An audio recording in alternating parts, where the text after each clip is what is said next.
आज यहां पे सुरक्षा भी है तो समृद्धि भी है।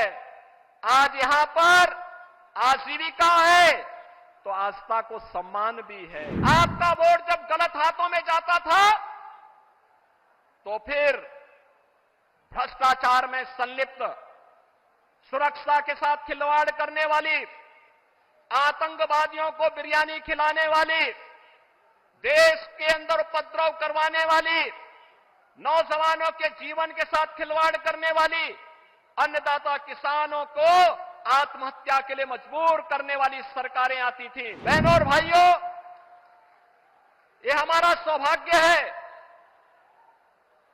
कि स्वतंत्र भारत के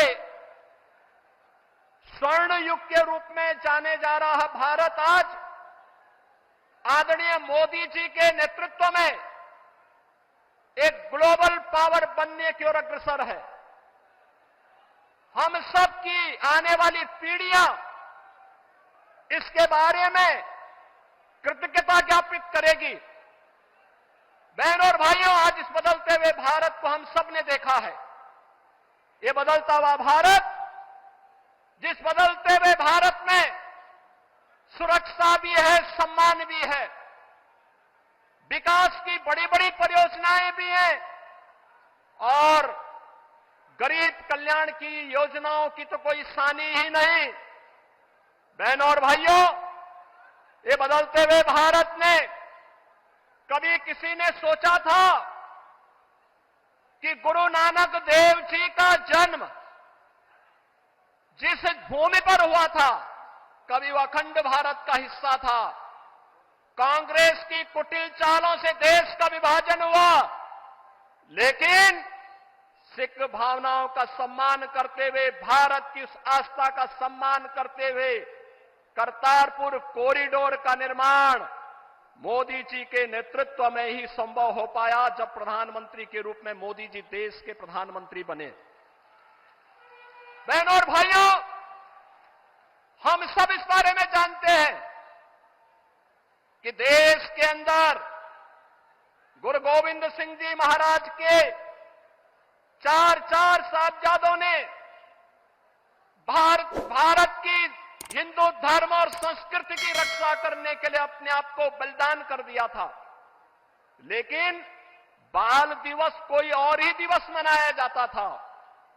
हम आभारी हैं आदरणीय प्रधानमंत्री जी के, जिन्होंने 26 दिसंबर की तिथि को वीर बाल दिवस के रूप में पूरे भारतवासियों को देकर के भारत माता के लिए अपना सर्वस्व न्यौछावर करने वाले गुरु गोविंद सिंह जी महाराज के उन चार साहिबजादों के प्रति और उन अपनी कृतज्ञता ज्ञापित करते हुए 26 दिसंबर की तिथि वीर बाल दिवस के रूप में मनाने का निर्णय लिया। और आज पूरे देश के अंदर हर जगह हर ओर यह आयोजन होता आ रहा है।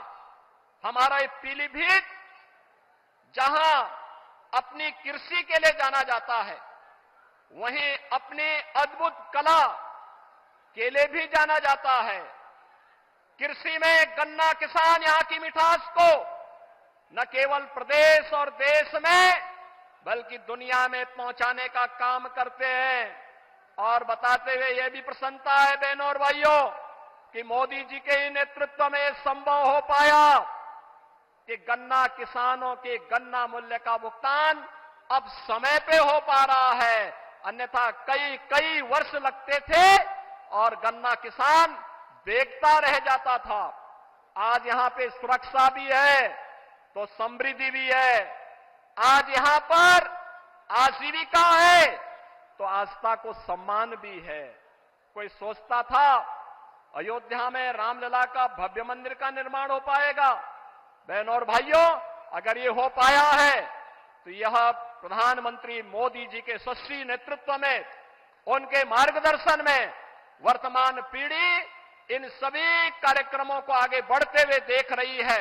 आज के इस अवसर पर जब भारतीय जनता पार्टी के प्रत्याशियों के लिए विकसित भारत की संकल्पना को साकार करने के लिए मोदी जी आपके बीच में आए हैं, 10 वर्ष में बदलते हुए भारत में जो कुछ भी हमने देखा है, बहनों और भाइयों, ये आपके एक वोट की कीमत ने किया है। आपका वोट जब गलत हाथों में जाता था तो फिर भ्रष्टाचार में संलिप्त, सुरक्षा के साथ खिलवाड़ करने वाली, आतंकवादियों को बिरयानी खिलाने वाली, देश के अंदर उपद्रव करवाने वाली, नौजवानों के जीवन के साथ खिलवाड़ करने वाली, अन्नदाता किसानों को आत्महत्या के लिए मजबूर करने वाली सरकारें आती थी। लेकिन 2014 में, 2019 में देश के मतदाताओं ने अपने वोट की कीमत को समझा, मोदी जी के नेतृत्व पर विश्वास किया और बहनों और भाइयों, आज बदलते हुए नए भारत को आप देख रहे हैं, जो आज एक पिछलग्गू राष्ट्र नहीं, दुनिया की एक वर्ल्ड पावर बन रहा है, ग्लोबल पावर बन रहा है। विकसित भारत की संकल्पना को साकार करने के लिए भारतीय जनता पार्टी ने पीलीभीत में जितिन प्रसाद जी को अपना प्रत्याशी बना करके उतारा है और बरेली में श्री छत्रपाल सिंह गंगवार जी को अपना प्रत्याशी बना करके उतारा है। इन सभी प्रत्याशियों के लिए आदरणीय प्रधानमंत्री जी का मार्गदर्शन हम सबको प्राप्त हो रहा है। आज के इस अवसर पर जो भारत की आवाज है, उस आवाज के साथ हम सब जुड़ करके कि फिर एक बार पूरे देश की आवाज क्या है, फिर एक बार, फिर एक बार, फिर एक बार, अब की बार, अब की बार इस संकल्प के साथ जुड़ करके, लेकिन इस संकल्प की पूर्ति होगी बहनों और भाइयों जब आप चुनाव के दिन पहले 3 घंटे में मतदान करने की दिशा से अपने आप भी और अपने साथ के मतदाताओं को लेकर के जाएंगे। इस कार्य को करेंगे, सभी लोग करेंगे, सभी लोग सहमत हैं।